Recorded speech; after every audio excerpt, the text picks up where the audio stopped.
Bonjour, Monsieur Guibeng, et Bonjour, merci d'être avec nous ici ce matin. Je pense, Monsieur Guibeng, que vous êtes basé à Abidjan, c'est bien ça? c'est bien ça, c'est bien ça. Monsieur Guibeng, je voudrais rappeler que vous êtes le président du réseau des organismes de promotion du commerce de l'UEMOA et le président du comité régional de pilotage du dispositif Talent africain à l'international, TAI.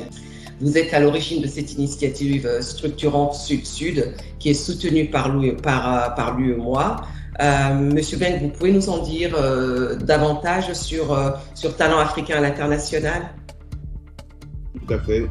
Écoutez, le dispositif TAI, Talent africain international, est inspiré du volontariat international en entreprise, développé en France depuis 2001 et adapté au cadre juridique des pays de l'UMOA.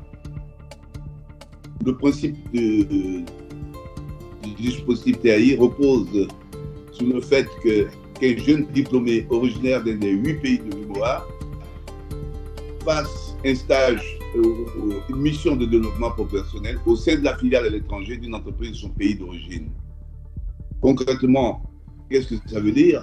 Ça veut dire que le jeune TAI se voit proposer une lettre d'engagement sous statut de volontaire par l'organisation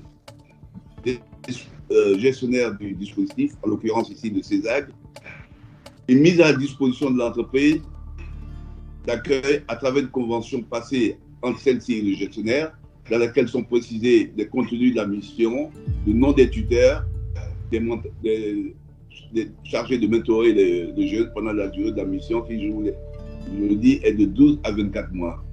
Il y a donc nécessairement mobilité. Le jeune volontaire ne peut en aucun cas effectuer sa mission dans son pays d'origine et l'entreprise bénéficiaire ne peut proposer qu'une mission que dans une de ses filiales, agents, importateurs ou représentants d'un autre pays à l'étranger. Voilà ce que je voulais dire.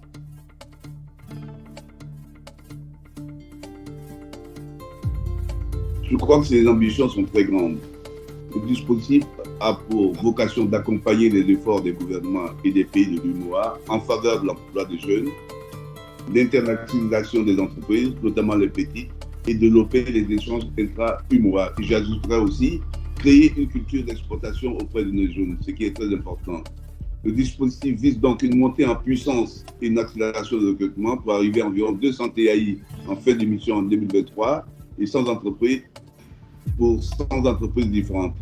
Donc, le projet TAI a l'ambition de s'étendre à l'ensemble des 8 pays de l'UMOA à l'horizon 2024.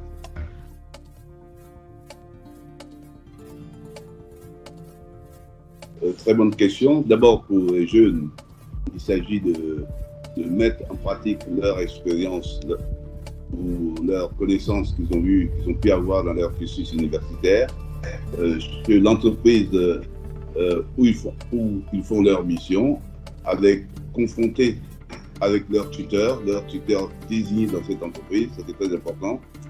Et ensuite, valoriser la connaissance acquise, un élément très important. Et ensuite, tellement important, acquérir une expérience internationale. C'est l'un des éléments aussi importants. Ensuite, pendant cette mission, ils bénéficient d'une assistante financière qui couvre le voyage, le loyer, les frais de subsistance. Ça, c'est un élément très important.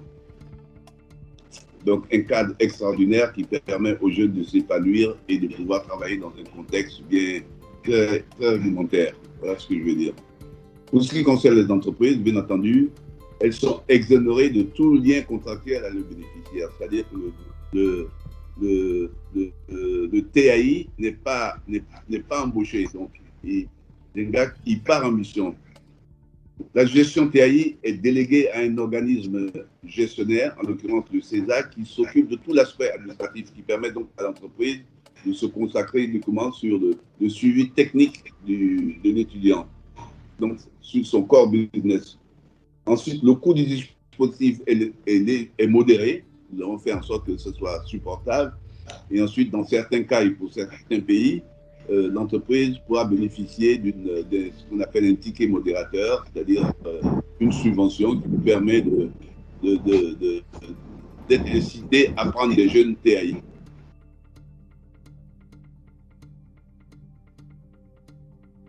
Oui, tout à fait. Je crois que ça fait 2 ans qu'on travaille sur ce package pour s'assurer vraiment que tous les aspects juridiques, les aspects marchés ont été pris en compte. Je pense que nous sommes vraiment actuellement prêts et que le dispositif sera officiellement lancé en septembre 2022. Mais d'ores et déjà, à partir du 18 juillet 2022, nous lançons la plateforme d'inscription. Nous lançons une plateforme en ligne dans laquelle les étudiants pourront poster, les étudiants ou les intéressés pourront poster leur CV ainsi que les entreprises leur mission. Et un matching sera fait. Le fait que cette plateforme s'ouvre fait que déjà on lance le processus.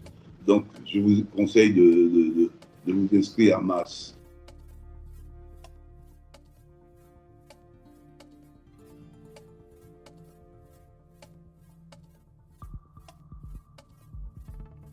Le dernier mot, c'est que je voudrais dire aux jeunes que c'est une opportunité extraordinaire de se lancer dans la carrière internationale. Donc, je suggère qu'ils puissent s'inscrire en masse, c'est très important. C'est bon pour eux, c'est bon pour le pays, c'est bon aussi pour l'humour, en ce sens qu'on crée une culture d'exploitation dans la zone, quoi. Donc, n'attendez pas, à partir du 18 juillet, regardez la plateforme et inscrivez. Vous aurez tous les éléments pratiques pour pouvoir cibler un peu ce que vous voulez. Merci.